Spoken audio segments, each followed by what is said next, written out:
Okay, today is May 15th and I am going to be doing a video on our avocado, mango, and fruit set for this year to show you what we have going on.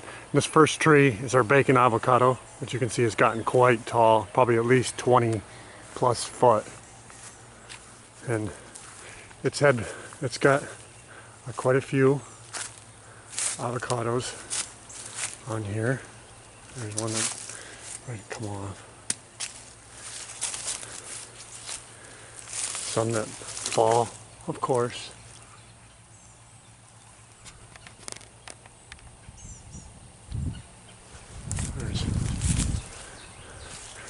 Sometimes it can be hard to see them because of the same color as the leaves.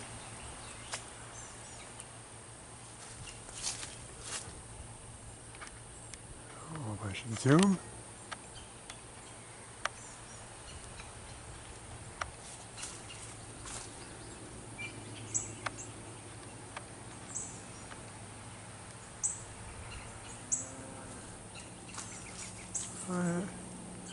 But it looks like it's got pretty good amount of fruit on it this year. Last year we didn't get any off in this tree because I didn't water it enough, and we had a really long dry spell in April and May, and it dropped all the fruit. This year I've been keeping it watered, so it's holding on. Hopefully we'll get the summer rains here soon and I won't have to water anymore. And then we got the Mexicola. Back up a little bit, Mexicola avocado, and it's really loaded. These fruit they don't get all that big, but it'll be ripening very soon. I haven't tried it in the years past, but I've been told that the skin is so super thin on these that you can eat the skin, you know.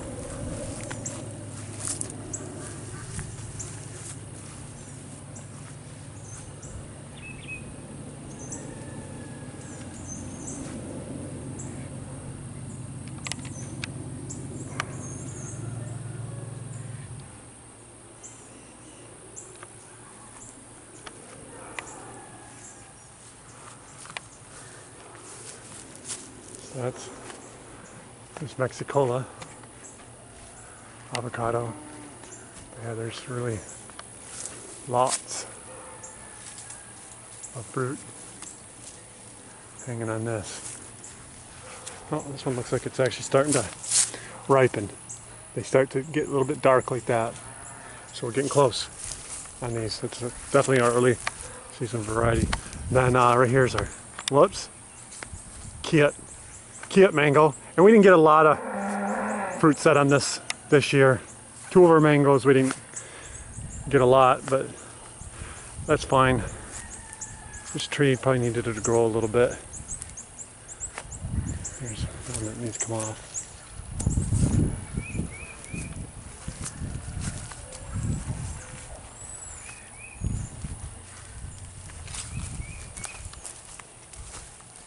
As you can see, the kit can get quite big.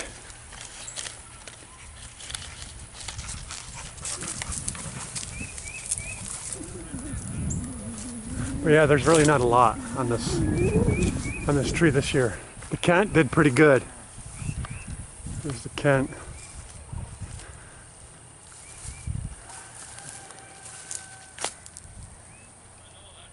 Cluster right there.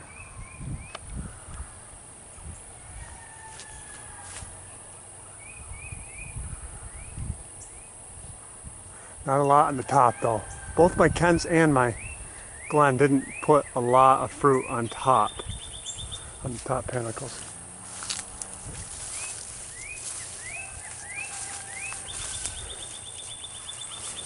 Oh, getting some dropping. Maybe might be wind.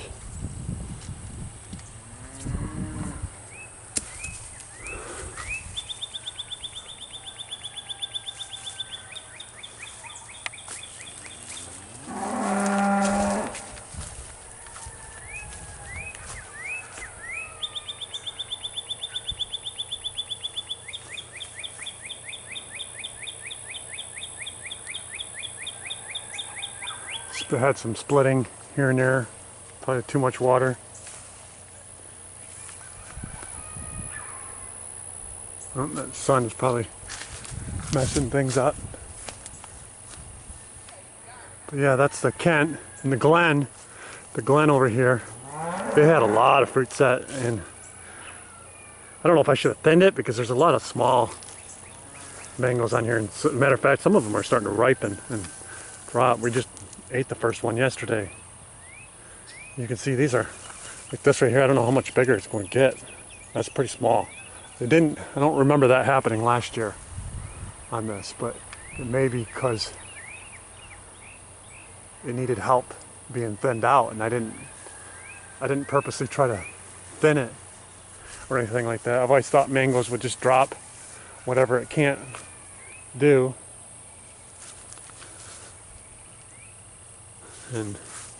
But I mean, it's dropped some, but you can see look at that cluster of mangoes right there. In that whole area.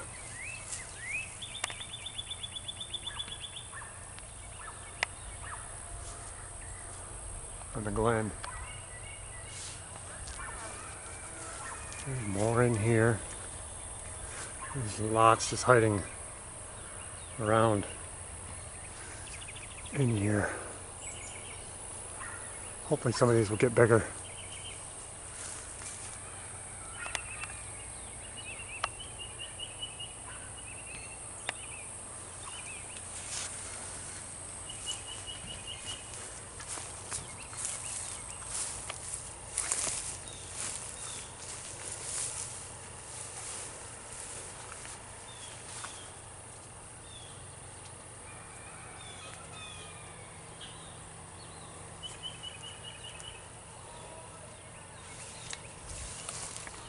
Big old cluster right here, but again, so many, they're not all that big. There's some decent sized ones. But yeah, the Glen, whoops. The Glen definitely put on a lot of fruit this year. It's just a matter of is some of this going to be just too small? I don't know. We'll see how it turns out. So that's the Glen. That one definitely set the most fruit. Good shot. Right there. Pineapples. A lot of pineapples coming this year. I think I counted like 29 pineapples, fruits on the property.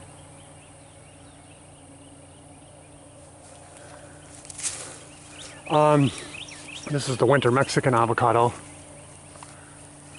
It doesn't have a lot of fruit set on it. I wasn't watering it like I was the other ones early on, and I think it had poor fruit set because of that. There's still actually, there's a fair amount on this tree. More than the day avocados over here. And again, I didn't water it a lot. But there is some fruit on the day. Not very much though. You have to look around pretty hard to find some on the day avocado. So that's enough of that. And then the coconut cream. I did not get a lot of fruit set on this one this year. I don't know if it was more susceptible to we had one night where we were down to 31 degrees and all these mango trees were heavy in bloom, flowers open and everything like that, and I expected to get no fruit set because of it. I even pondered coming in and pruning all the flowers off and letting it reflower, but I didn't. And really, for the most part, at least it didn't seem to affect the Glen and the Kent, but the coconut cream, this one's just about ready. It seems to have affected It's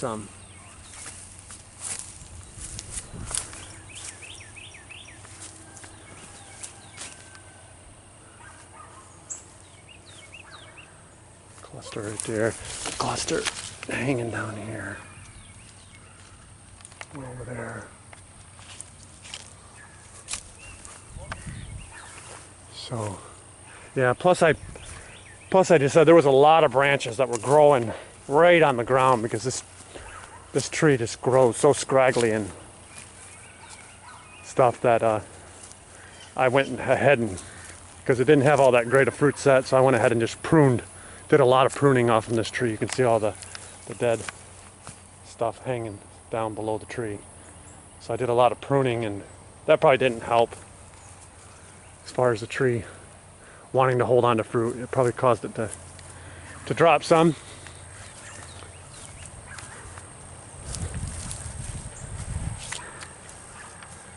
Yeah, that's the coconut cream. And then the Mauritius, it just wants to grow and grow.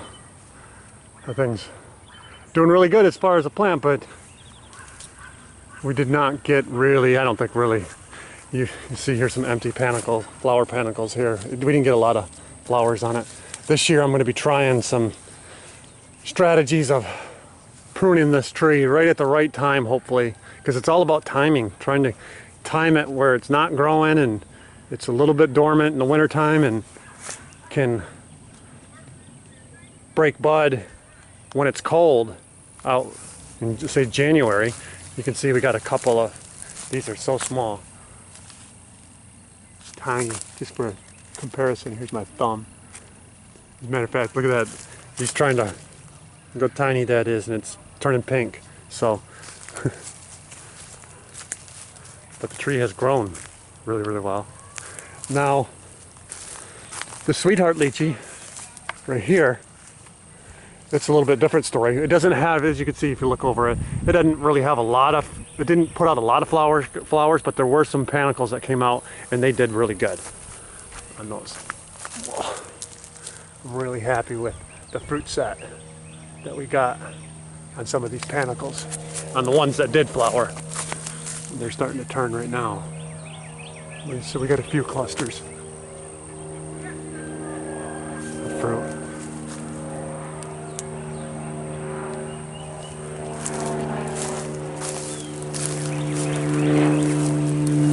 Sweetheart, and they're good size.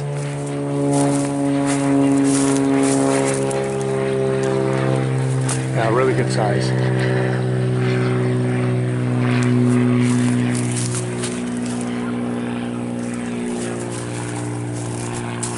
Here's probably the best cluster on the tree right here.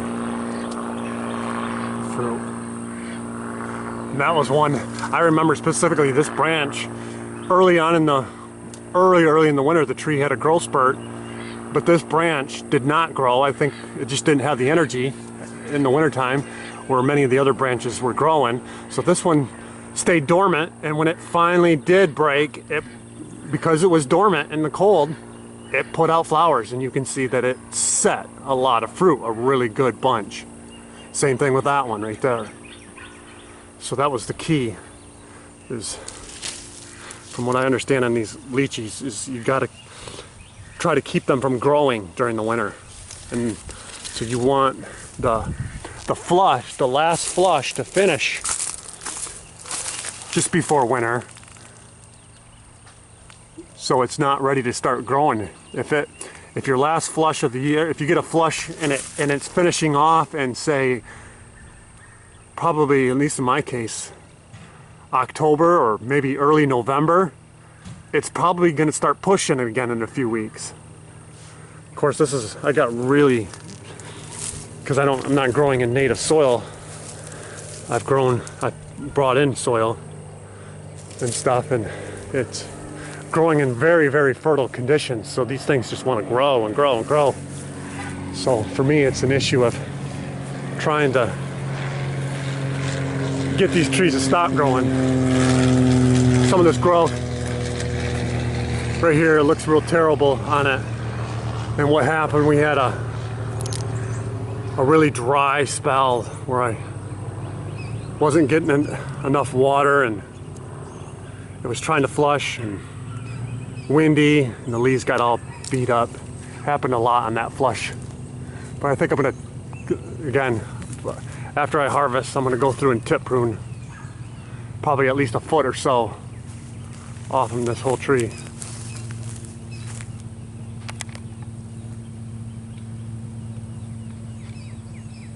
So we're looking forward to getting our first really, decent crop of lychees this year off from the Sweetheart. So looking forward to that. While I'm at it right here, peach tree. This is what our Florida Grande. I just pulled a couple peaches off, set them in the house. I try to pick them just a little bit early before the fruit fly gets them. We've had some success this year with just trying to time it out and pick them just a touch early. Just try to get them a touch early and before the fruit fly gets them. It got the fruit fly, we got quite a few off from some of the other peach trees this year. And then what was it? Towards the end of April, the fruit fly started showing up, and so. I don't know if these are ready or not. Yeah, I can probably see that's already gonna have. I can feel. I'm sure that's already got fruit fly. Yeah. But this one I can probably pull off. I can just smell it. So. Okay. Well, I'm looking into the sun here, but that's kind of an update here on this particular section of the food forest. As you see, it's starting to grow in and get pretty, things are getting pretty big around here and such. So, all right, that's it for this video, and I'll keep you updated on how things go. God bless.